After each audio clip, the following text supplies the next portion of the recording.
కొత్త నాయకత్వం నిర్మితమవ్వాలి. ప్రపంచాన్ని ప్రేమ దృక్కోణంలో చూసేలా రాజకీయాలు మారాలి. ప్రతిపక్షాలకు దారులు మూసేయడంతోనే భారత్ జోడో యాత్ర చేపట్టా. 4000 కిలోమీటర్ల పాదయాత్రలో ఎన్నో విషయాలు నేర్చుకున్నా. భారత్ సమ్మిట్లో కాంగ్రెస్ అగ్రనేత రాహుల్ గాంధీ. ఇది రాహుల్ గాంధీ అన్నారు. ఇది నేను రేవంత్ రెడ్డి అన్నాడేమనుకున్నా. ఇప్పుడు రాహుల్ గాంధీ ఏమంటుండు? కొత్త నాయకత్వం రావాలంటుండు. రాజకీయాల్లోకి కొత్త నాయకత్వం నిర్మితం అవ్వాలి అంటుండు. ప్రపంచవ్యాప్తంగా రాజకీయాల్లో ప్రాథమికంగా మార్పు వచ్చిందని, దశాబ్దం క్రితం వర్తించిన నియమాలు ఇప్పుడు ఏమాత్రం పని చేయట్లేదని కాంగ్రెస్ అగ్రనేత రాహుల్ గాంధీ పేర్కొన్నారు. డబ్బు, మీడియా గుత్తాధిపత్యం పెరిగింది. ఇది మొత్తం రాజకీయాల స్వభావాన్ని మార్చేసింది.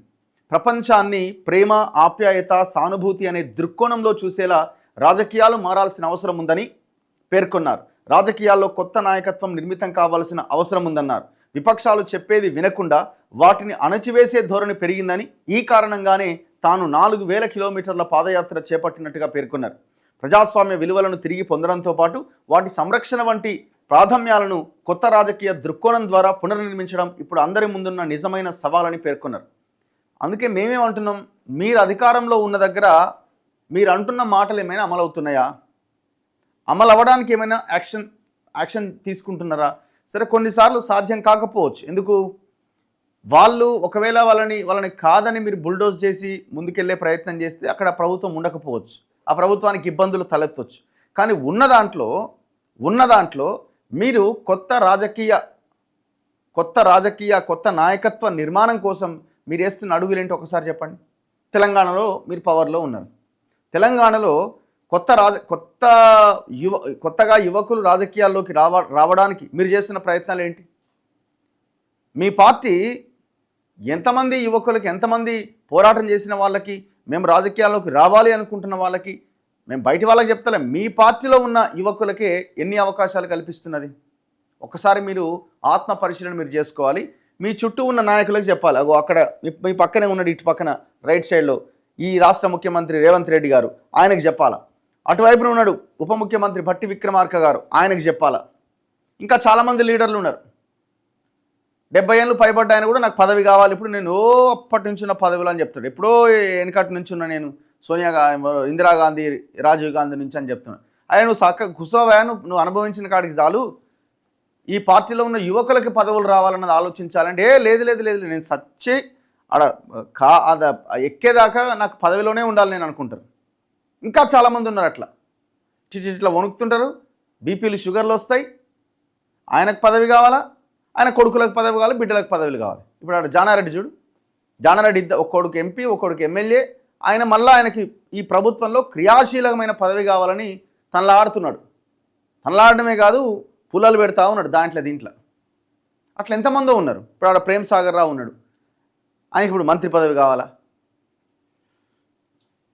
మరి ఇప్పుడు ఇదే ఉస్మానియా యూనివర్సిటీ ఉంది, కాకతీయ ఉంది, 12 యూనివర్సిటీలు ఉన్నాయి, 10, 12. ఈ ప్రభుత్వ యూనివర్సిటీల్లో తెలంగాణ ఉద్యమంలో క్రియాశీలకంగా పనిచేసిన ఎంతోమంది యువకులు ఉన్నారు. మరి వాళ్ళకి కనీసం ఈ ఒక 2-3 పదవులు ఇద్దాం, వాళ్ళు ఎదుగుతారు, వాళ్ళు మంచి రాజకీయాలను నిర్మిస్తారన్న ఆలోచన మీకు ఎందుకు రావట్లే? ఇది మీ ఒక్క పార్టీకే పరిమితమైందని నేను అంటలేను, అన్ని పార్టీలది గింతే ఉంది. అన్ని పార్టీలలో ఈ వృద్ధ జంబుకాలే మొత్తం ఈ వ్యవహారం నడిపేదంతా. పైసలుంటే అయిపోయా. రాజకీయాలు అంటే పైసలు ఉన్నాయా? నేను రాజకీయం చేయాలని, నేను రాజకీయాల్లోకి రావాలనుకుంటున్నా. నువ్వేడొస్తారా భయ్, నీ దగ్గర డబ్బులు ఎక్కడి, తినడానికే తిండి లేదు, నువ్వు కార్లో డీజిల్ పోసుకోగలుగుతావా? ఇదే కదా చర్చ. ప్రజలకు మంచి చేస్తా నేను అంటే చేసినవులే. ఇట్లా తయారైపోయినాయి రాజకీయాలు. అసలు రాజకీయ నాయకుడు అంటేనే రాజకీయ నాయకుడు అంటే పదవి రాగానే తినుడే అనే లెవెల్ వచ్చేసింది, అనే రేంజ్లోకి వెళ్ళిపోయింది. దాంతోపాటు నిన్న రాహుల్ గాంధీ ప్రపంచ సంక్షోభాల పరిష్కారానికి ఏకమవుదాం, ఉగ్రవాదాన్ని దానికి మద్దతిచ్చే దేశాల వైఖరిని ఖండిస్తున్నాం, భారత్ సమ్మిట్ తీర్మానం విడుదల చేసిన రాహుల్ గాంధీ. ఇది హైదరాబాద్లో ఈ సమావేశం జరుగుతున్నది. భారత్ సమ్మిట్ అన్నది రాష్ట్ర ప్రభుత్వం అత్యంత ప్రతిష్టాత్మకంగా ఈ సమావేశాన్ని నిర్వహిస్తున్నది. దాంట్లో ముఖ్యమంత్రి రేవంత్ రెడ్డి కూడా మాట్లాడిండు. చేయాల్సింది చాలా ఉంది, మూసీ పునరుజ్జీవంతో హైదరాబాద్కు కాలుష్యం నుంచి విముక్తి, తెలంగాణ రైజింగ్కు బ్రాండ్ అంబాసిడర్లు మీరే, భారత్ సమ్మిట్లో ముఖ్యమంత్రి రేవంత్ రెడ్డి. మేము ఇప్పుడే పని మొదలు పెట్టాం, ఇంకా చేయాల్సింది చాలా ఉంది అని ముఖ్యమంత్రి రేవంత్ రెడ్డి అన్నారు. ప్రజల జీవితాలను మార్చేందుకు తాము చేపట్టిన అభివృద్ధి మిషన్లో చేరాలని ఆయన పిలుపునిచ్చారు. హైటెక్స్ నోవాటెల్లో జరుగుతున్న భారత్ సమ్మిట్లో శనివారం ఆయన మాట్లాడారు. కాలుష్యం కాలుష్యం కాలుష్యం, అసలు ఈ కాలుష్యం వెదజల్లుతున్న పరిశ్రమల మీద మీరు తీసుకుంటున్న యాక్షన్ ఏంది? పోదాం దివీస్కి, పోదాం దివీస్ అనే కంపెనీకి. దివీస్ అనే కంపెనీ ఓనర్ మురళీకృష్ణరాజు అక్కడ ఉన్న జనాన్ని, దాదాపు 10 కిలోమీటర్స్ రేడియస్లో ఉన్న ప్రజలని ఆయన కంపెనీ ద్వారా వెదజల్లే కాలుష్యంతో వాళ్ళ ప్రాణాలు తీసి వాళ్ళని అనారోగ్యాల బారిన పడేసి చాలామంది అక్కడి నుంచి హైదరాబాద్కి తరలి వచ్చేలాగా, ఆ గ్రామాలను విడిచేలాగా, కొంతమంది ప్రాణాలను కోల్పోయేలాగా చేసిన మురళీకృష్ణరాజు ఇవాళ తెలంగాణలో అత్యంత ధనికుడు ఎవరంటే మురళీకృష్ణరాజు, దివీస్ కంపెనీ ఓనర్. ఒక్కసారి ఆ పరిసర ప్రాంతాలకు వెళ్ళి చూద్దాం, ఆ జనాన్ని అడుగుదాం ఎంత భయంకరమైన పొల్యూషన్ ఉన్నదో. మరి అట్లాంటి కంపెనీలు ఎన్నో ఉన్నాయి. మీరు ఆ మూసి పునరుజ్జీవం అంటున్నారు, ఆ మొత్తం వ్యర్థాలన్నీ ఆ మూసిలకే పోతున్నాయి. హైదరాబాద్ నుంచి వచ్చేవి కావు, అక్కడ ఉన్న కంపెనీల సంగతి కూడా అట్లే ఉంది. మరి వాటిని తీసేస్తారా? దమ్ముందా? చేయాలా? అప్పుడు చేసినప్పుడే మీకు బాధ్యత మీరు బాధ్యతతో వ్యవహరిస్తున్నారు, మా పక్షాన ఉన్నారు అని ప్రజలకు అనిపిస్తుంది. పలు దేశాల నుంచి వచ్చిన నిపుణులైన మీరు మీ అనుభవాన్ని, పరిజ్ఞానాన్ని మాతో పంచుకోండి. మీరే తెలంగాణ రైజింగ్కు బ్రాండ్ అంబాసిడర్లుగా మారి రాష్ట్రం గొప్పతనాన్ని ప్రపంచానికి చాటండి. మూసీ నది పునరుజ్జీవంతో హైదరాబాద్కు కాలుష్యం నుంచి విముక్తి కల్పించేందుకు కృషి చేస్తున్నాం. భవిష్యత్తులో మూసీ నది హైదరాబాద్ నగరానికి అతిపెద్ద ఆకర్షణగా మారి వేల మందికి ఉపాధి కల్పిస్తుంది. హైదరాబాద్ను గ్లోబల్ సిటీగా తీర్చిదిద్దేందుకు అనేక మౌలిక సదుపాయాల ప్రాజెక్టులు చేపడుతున్నాం. అంతర్జాతీయ ప్రమాణాలతో 30,000 ఎకరాల్లో ఫ్యూచర్ సిటీ అభివృద్ధి చేస్తున్నాం. 370 కిలోమీటర్ల పొడవైన రీజనల్ రింగ్ రోడ్ నిర్మాణం, మెట్రో రైల్ విస్తరణ చేపడుతున్నాం. ఆదాయాన్ని పెంచి పేదలకు పంచుతారట. విద్య, వైద్యం, ఉపాధికి తొలి ప్రాధాన్యం. ఏది? విద్యకి 7% బడ్జెట్, వైద్యానికి 4% బడ్జెట్. ఏది తొలి ప్రాధాన్యం? ప్రాధాన్యత ఏది? ప్రాధాన్యత ఉన్నది అని మీరు మాటల్లో చెప్తున్నారు, చేతల్లో ఎక్కడున్నదో మేము అడుగుతున్నాం. విద్య కోసం 7% బడ్జెట్ కేటాయించారు, వైద్యం కోసం 4% బడ్జెట్ కేటాయించారు మొన్నటి బడ్జెట్లో. మొన్నదంతే ఉంది. అంతకుముందు ప్రవేశపెట్టిన 8 నెలలదో 9 నెలల బడ్జెట్లో కూడా సేమ్ యాస్టీజ్గా ఉన్నది. మరి ఎక్కడ ప్రాధాన్యత ఇస్తున్నారు మీరు? మీరు తెచ్చిన అప్పులు కూడా ఆ స్కీమ్కి ఈ స్కీమ్కే సరిపోయాయి. విద్యా వైద్యానికి అప్పులు తెచ్చి కనీసం కడుతున్న సందర్భం ఉందా? విద్యా కమిషన్ వేసినాం. విద్యా కమిషన్ ఇప్పటికే ఆకునూరు మురళి గారు దాదాపు 5-6 రిపోర్ట్స్ మీ టేబుల్ మీద పెట్టిండు. ఒక్క రిపోర్ట్నైనా అమలు చేయడానికి మీరు బడ్జెట్లో ఏమైనా కేటాయింపులు కేటాయించారా? నేను అందుకే అంటున్నా, మాటలకి చేతలకి చాలా తేడా ఉన్నది. దాన్ని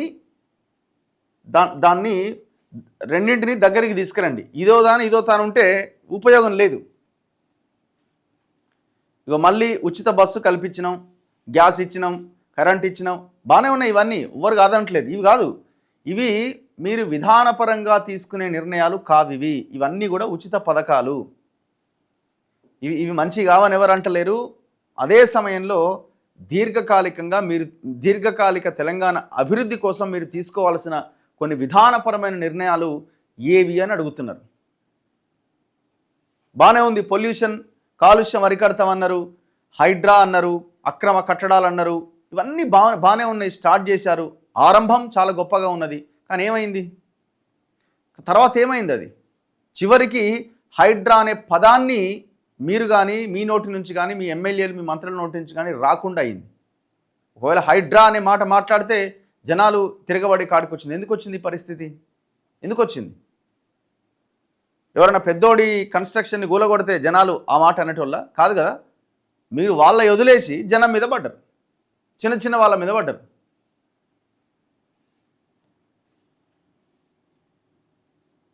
ఇంకొక 5-6 నెలలు ఉంటుంది ఇక గంతే. ఇంకొక 5-6 నెలలు అటు ఇటుగా మీరు ఇప్పటికీ మీ విధానాలు చేంజ్ చేసుకుంటే నిలబడతారు, లేకపోతే కష్టం అవుతుంది. ఏమవుతుందంటే ఇప్పటికే ఆ పార్టీలో ఉన్న ఇప్పుడు ఎవరైతే జంప్ చేసిండో పార్టీ జంపు, చాలామంది ఇప్పుడు అటు ఇటుగా మాట్లాడుతున్నారు. ఇంకొక 6 నెలల తర్వాత ఏమైంది? 2 నెలలు ఎలక్షన్స్, మళ్ళీ ఒక 6 నెలలు అయిపోతే ఇంకో 2.5 years ఎలక్షన్స్ వస్తాయి. మళ్ళీ ఎలక్షన్ టైం వస్తుంది. అప్పుడేముంది? వాయిస్లు పెరుగుతూ ఉంటాయి. సో అప్పటికే మీరు సెట్ అయ్యి ప్రజల్లో కొంత పాజిటివ్ వైబ్రేషన్ కల్పించగలిగితే అప్పుడు మీ ప్రభుత్వాన్ని ప్రజలు నిలబెట్టుకోవడానికి అవకాశం ఉంటుంది. ఆలోచించండి. నెక్స్ట్